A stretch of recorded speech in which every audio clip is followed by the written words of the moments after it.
주의 말씀은 완전하여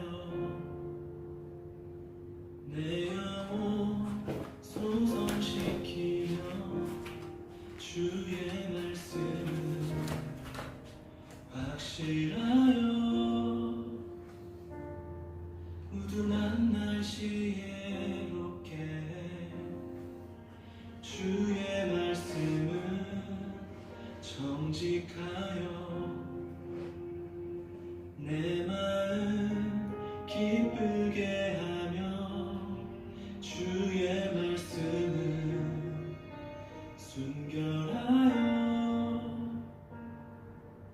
나의 눈 밝게 하시네.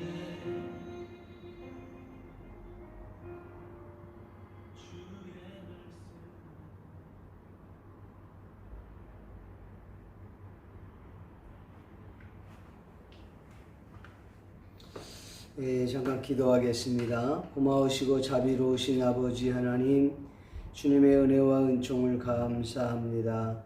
오늘도 주의 말씀 볼 때 하나님이 함께 하옵소서. 예수님의 이름으로 기도하옵나이다. 아멘. 오늘 하나님께서 저와 여러분들에게 주시고자 하시는 은혜의 말씀의 제목은 예수 그는 누구신가 라고 하는 제목으로 말씀 전하기를 소원합니다. 이 말씀을 읽고 듣고 보는 가운데 성령 하나님의 폭포수와 같은 은총이 저와 여러분에게 임할 수 있기를 존귀하신 예수님의 이름으로 간절히 축원드립니다. 아픈 인간 청춘이다는 말이 있습니다. 듣기에는 굉장히 고상해 보이고 신선해 보이고 또 아름다운 문장 같지만 그 명제는 틀린 명제입니다. 이미 생의 푸른 날을 훌쩍 넘긴 나이일지라도 사람은 또는 사회인은 누구나 아파합니다. 하지만 이들 대부분은 아무리 아파도 아프다고 말을 할 줄 모릅니다. 사회에서건 가정에서건 속내를 감추어 두고 묵묵히 하루하루를 넘기곤 합니다. 직장인들은 가슴 한편에 숨겨둔 말 못할 고민과 아픔은 무엇일까? 이와 관련해서 사단법인, 한국의 사단법인인 한국산업카운셀러 협회에서 한 기업을 대상으로 해서 상담 결과를 공개한 적이 있습니다. 이 산업카운셀러 협회는 1988년도에 문을 열어서 지금까지 심리 상담만 무려 1만 3천여 건을 진행했다고 해요.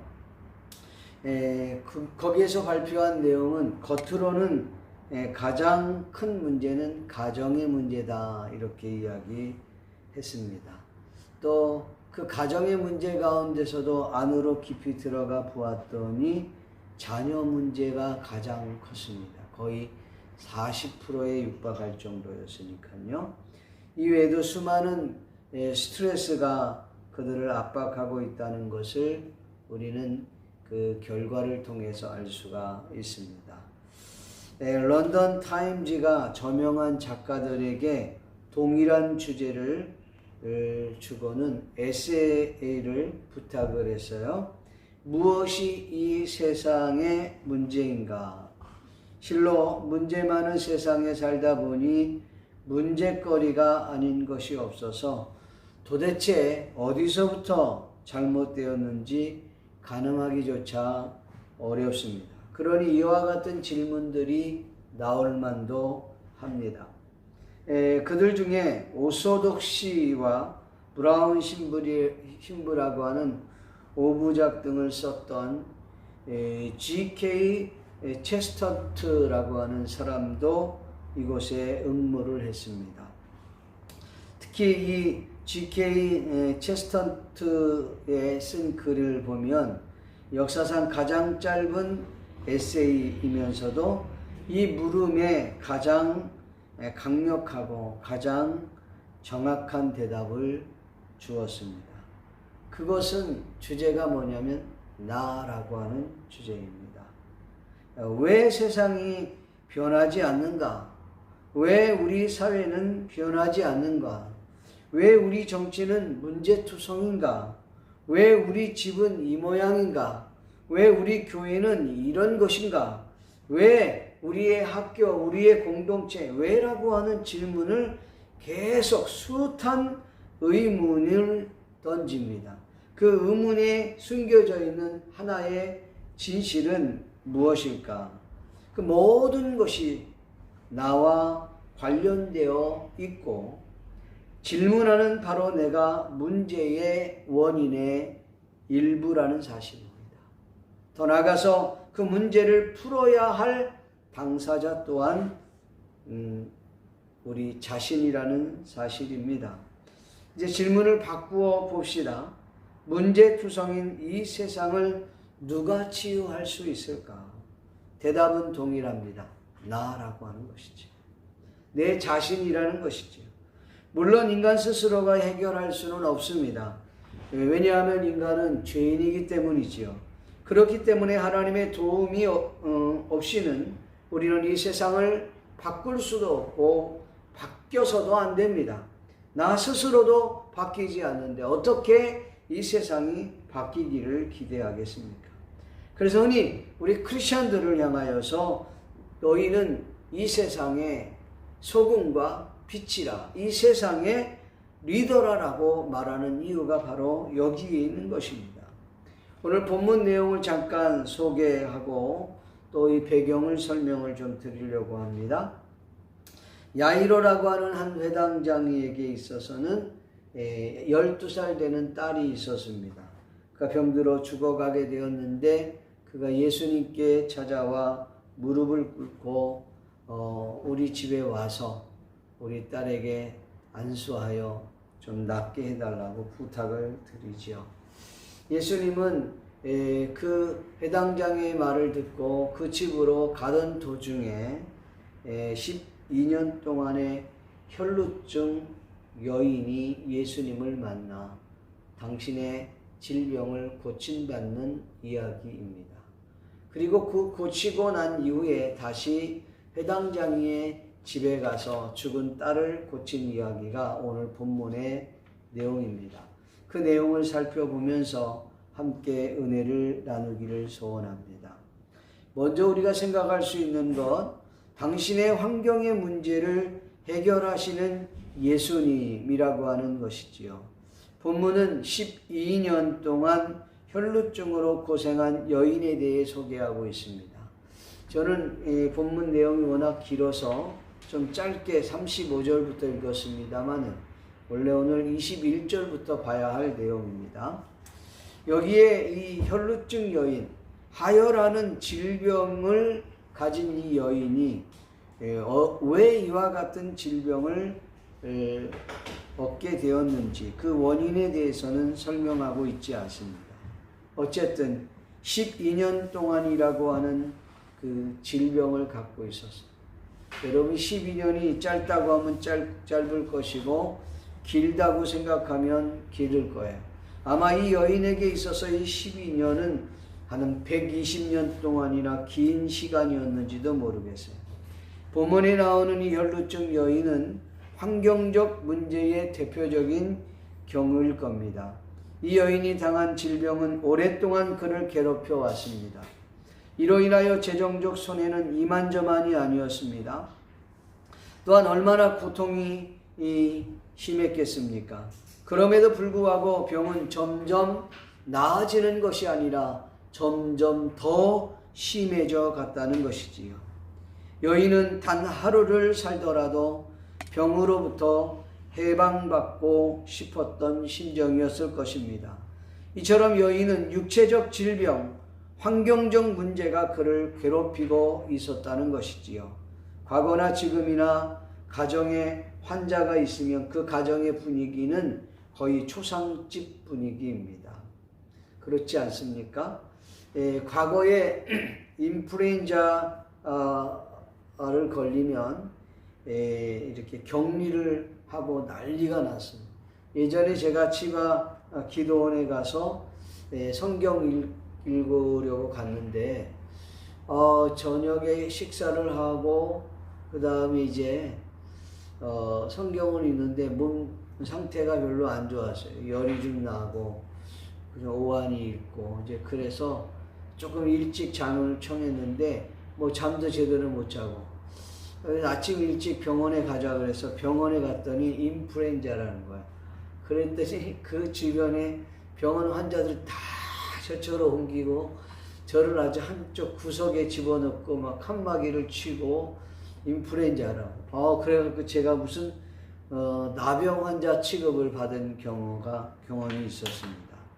예, 그러나 요즘은 이 인플루엔자는 아직 병도 아닙니다. 이놈의 코로나 때문에 인플루엔자는 한물 가버린 병이 되어버리고 말았어요. 앞으로 시간이 좀 더 지나면 이 코로나도 질병, 무슨 큰 질병이 아니라 그냥 감기 정도로 아마 생각할 것입니다. 요사이 또 신종 바이러스가 생겼잖아요. 신종 변이 바이러스라 그러는데 뭐 델타 바이러스가 또 새롭게 등장했다고 합니다.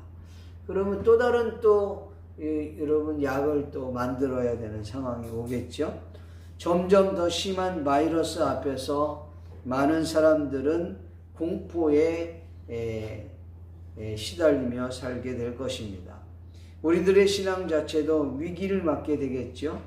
이처럼 환경적 요인으로 인한 문제들이 계속적으로 나타날 텐데 오늘 저와 여러분들은 이걸 어떻게 이겨나가야 될까?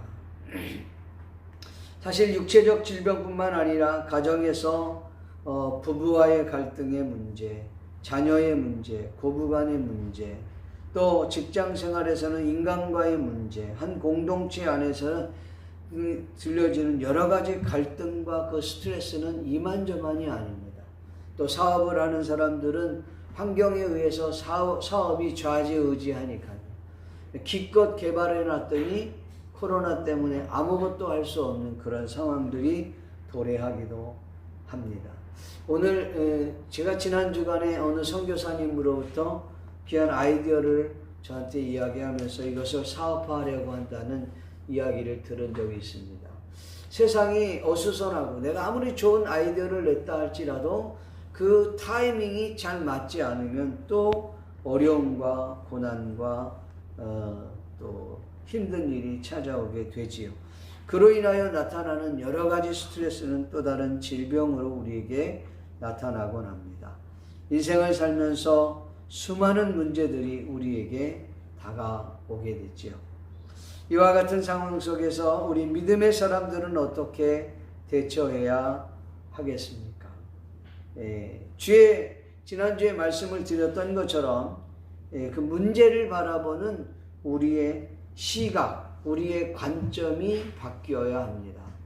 그러니까 고난이 오면 고난 때문에 호들갑 떨 것이 아니라 고난은 나의 그림자와 같구나 생각하고 고난을 고난으로 받고 그리고 우리는 그 고난을 가지고 주님 앞에 나아가고 또한 주님 앞에 문제를 놓고 기도하면서 내가 해야 할 일을 그냥 묵묵히 해 나가면서 하나님의 은혜를 구해야 되는 것이지요. 그러면 시간이 흐르면서 하나님께서 일하셨다는 것들을 우리는 경험하게 됩니다.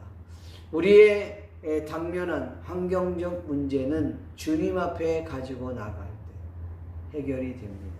마치 회당장 야이로가 병든 자기 딸을 위해서 주님 앞에 나아갔던 것처럼 12년 동안의 혈루증으로 고통 겪었던 이 여인이 주님 앞에 나가 주의 옷자락을 붙잡았던 것처럼 우리가 주님 앞에 나아갈 때 주님이 그 문제를 해결해 주신다는 사실 믿으시기를 주님의 이름으로 간절히 축원드립니다.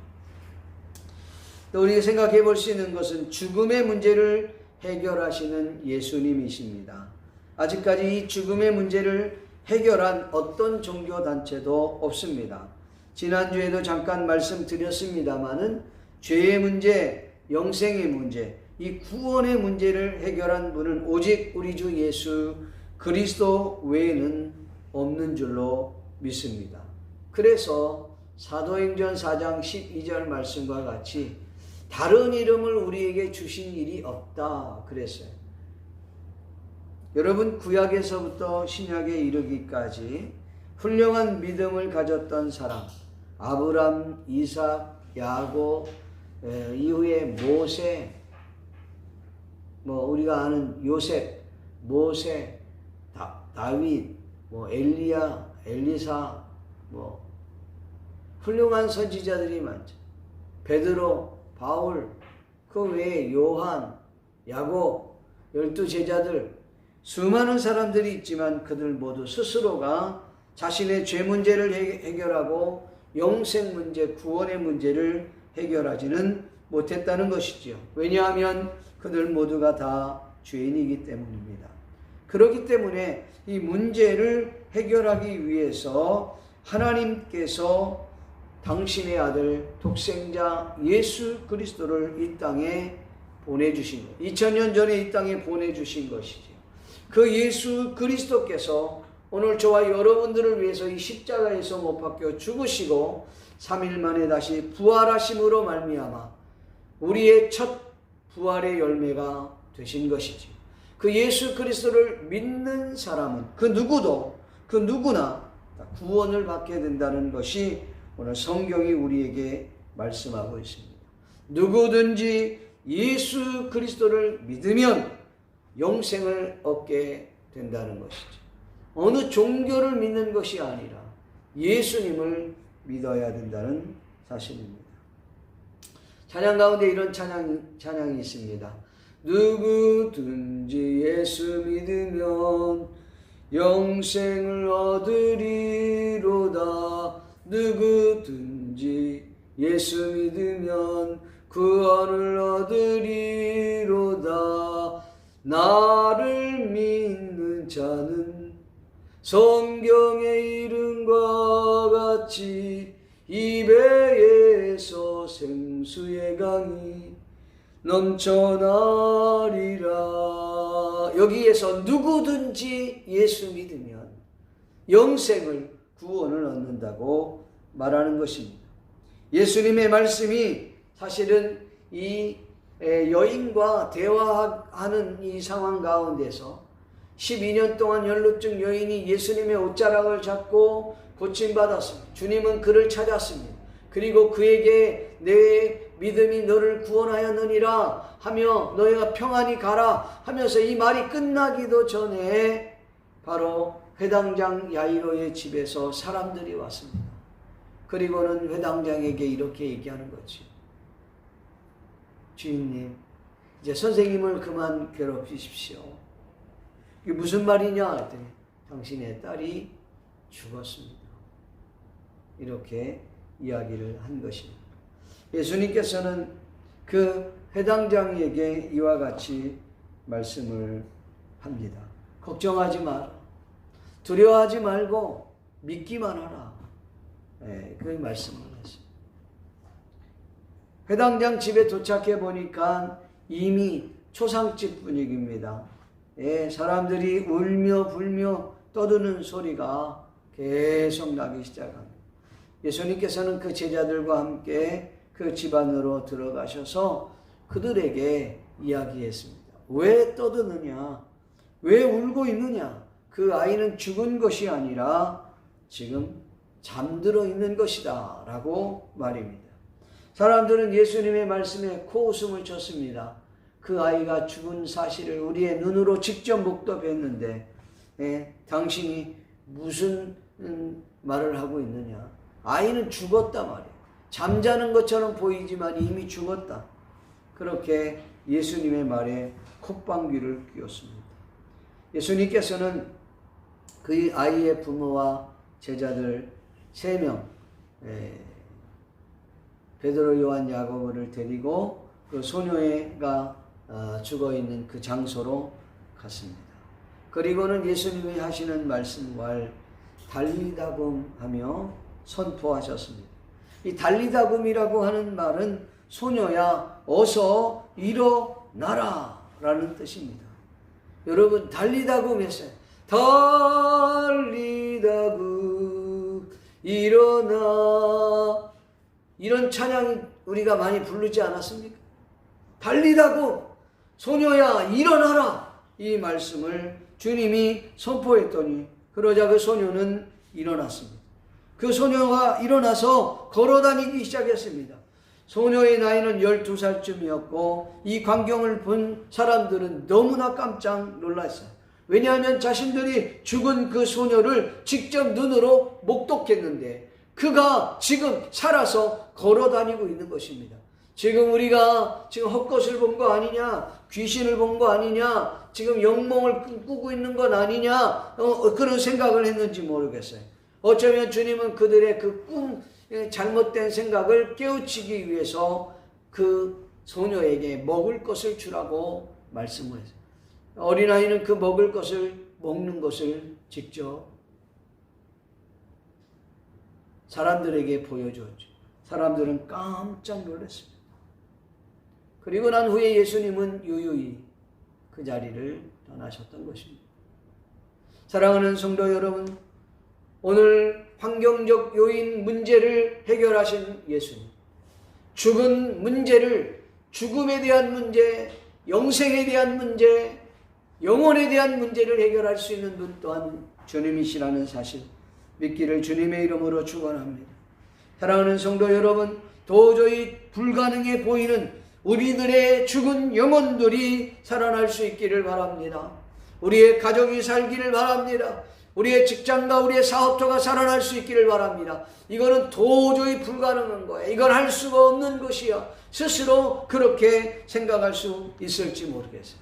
그러나 구약 성경에 보면 에스겔 골짜기에 이미 오래되어 바짝 말라버렸던 마른 뼈들이 있었습니다. 하나님께서는 에스겔을 향하여서 에스겔에게 이 뼈들이 능히 살겠느냐라고 물었습니다. 에스겔은 아무 말도 할 수 없었어요. 그때에 하나님께서 에스겔을 향하여 그의 입에 이 뼈들을 향하여 대언하라 그랬어요. 그는 하나님의 말씀의 명령을 듣고 그 말씀을 그대로 대언하며 뼈와 뼈들이 서로 합작하여 서로 의기투합하여 군대가 되었다라고 하는 말씀이 에스겔서 37장에 나오지 않습니다. 사랑하는 성도 여러분, 오늘 저와 여러분이 죽은 뼈와 같이, 아니 마른 뼈와 같이 소생 불가능한 우리지만은 하나님께서는 여러분 우리의 죽음의 문제, 영생의 문제를 해결해 주시는 분이시라는 사실 믿기를 주님의 이름으로 축원합니다. 죽은 영혼들이 살아나기를 주의 이름으로 축원합니다. 코로나는 질병 앞에 저 여지없이 무너져버리는 우리의 믿음을 다시 회복될 수 있기를 주의 이름으로 축원합니다. 마지막으로 우리들의 진정한 구원자는 누구신가? 우리 주 예수 그리스도이시라는 것이죠. 누가복음 17장 1절에서 11절에서 19절의 이야기를 좀 소개하려고 합니다. 학자들은 포괄적 구원을 많이 설명해요. 예를 든다면 어떤 문제가 해결이 되면 그것을 구원으로 본다는 거지요.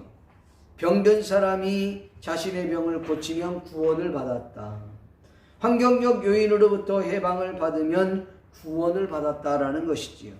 또는 사업이 폭망했던 사람이 어떤 사람의 도움을 받아 구사일생으로 사업이 회생이 되어서 일어나면 그것을 구원을 받았다. 물에 빠진 사람이 여러분 건짐받았으면 구원을 받았다. 이렇게 이야기하는 것이지요. 물론 일리는 있습니다.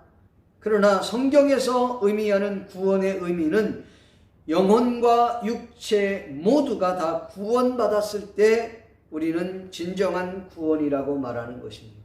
누가복음 17장 11절에서 19절 말씀에 보면 10명의 나병 환자가 나옵니다. 여러분 나병 환자는 그때나 지금이나 별 다를 바 없어요. 우리 한국 같은 경우는 소록도라는 곳에서 나병 환자들이 격리되어 살고 있지 않습니까? 예수님 당시에도 이렇게 나병이 걸리게 되면 가족들과 함께 살 수가 없었습니다.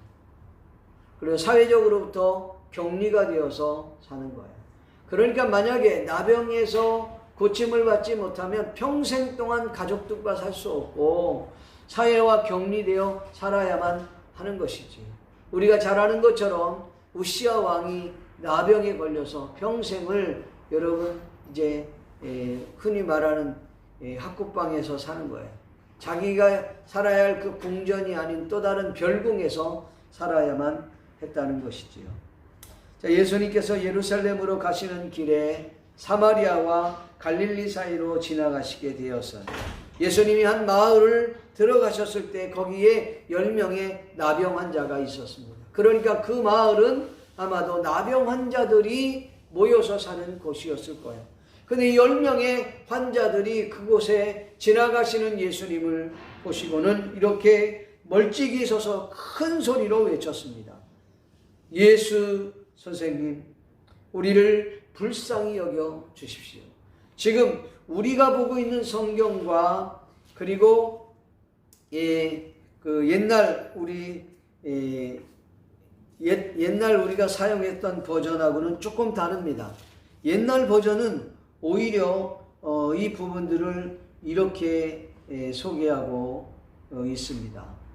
다윗의 자손 예수여, 우리를 불쌍히 여겨 주십시오. 다윗의 자손 예수여, 우리를 불쌍히 여겨 주십시오. 저는 개인적으로 그 부분이 훨씬 더 맞는 표현이라고 생각합니다. 그냥 선생님이 아니라 정말 우리를 일으키고 우리를 고칠 수 있는 유일하신 분을 우리가 이야기하는 것입니다. 다윗의 자손 예수여, 우리를 불쌍히 여겨 주십시오. 그렇게 외쳤습니다. 그때 예수님께서 그들을 불쌍히 여기사 너희 몸을 제사장에게 가서 보여라, 그렇게 얘기한 거예요. 병이 낫지도 않았는데, 원래 병이 나아야 제사장에 가서 몸을 보여야 하는 거예요. 근데 우리 주님은 그들이 병이 나았지도 않았는데 제사장에게 가서 몸을 보이라고 하는 것입니다. 그들은 순종하고 제사장이 있는 곳으로 걸어가고 있었습니다.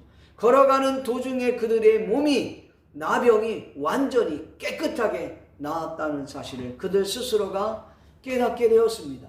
얼마나 기뻤겠습니까? 얼마나 행복했겠습니까? 이제는 가족들과 함께 살 수 있습니다. 이제는 사회로부터 격리되지 아니하고 그들 또한 한 사회의 일원으로서 살아갈 수 있으니 얼마나 좋았겠습니까? 그들은 너무나도 감격했습니다. 물론 제사장에게 가서 자신들의 몸을 보였겠지요. 그리고 모세가 얘기했던 예물을 드렸을 것입니다. 네, 그래요. 그리고는 그들이 뿔뿔이 자기 집으로, 자기가 원하는 곳으로 갔겠지요. 그런데 성경에는 사마리아 사람 한 사람만 병이 고침을 받고 제사장에게 돌아가서 보였습니다. 그리고는 예수님께 나아갔습니다.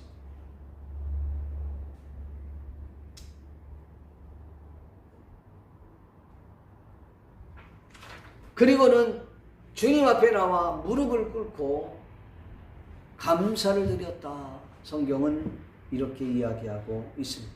예수님이 이렇게 말씀하십니다. 너희 10명이 다 깨끗함을 받지 아니하였느냐? 9은 어디 갔느냐?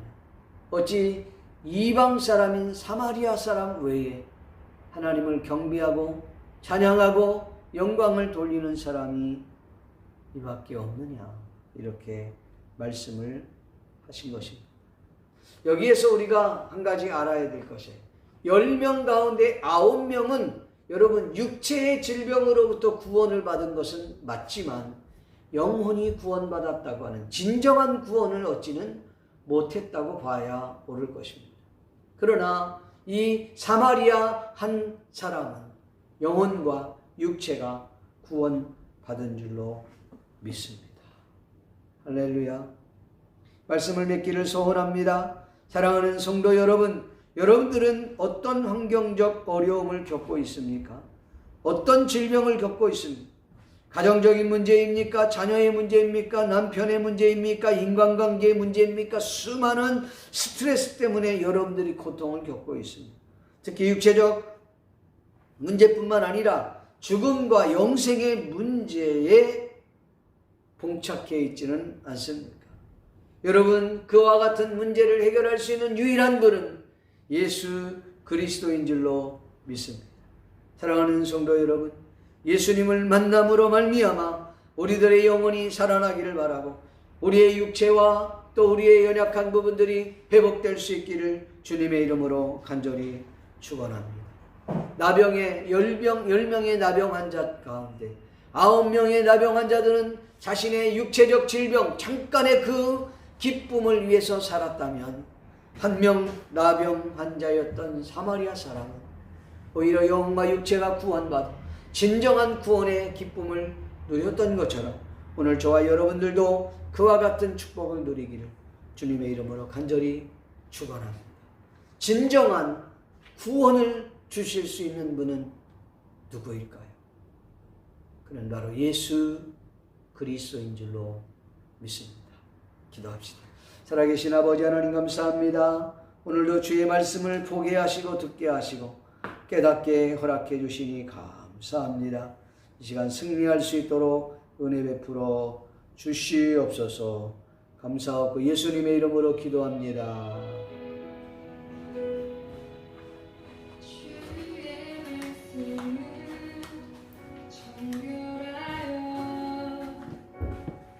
영원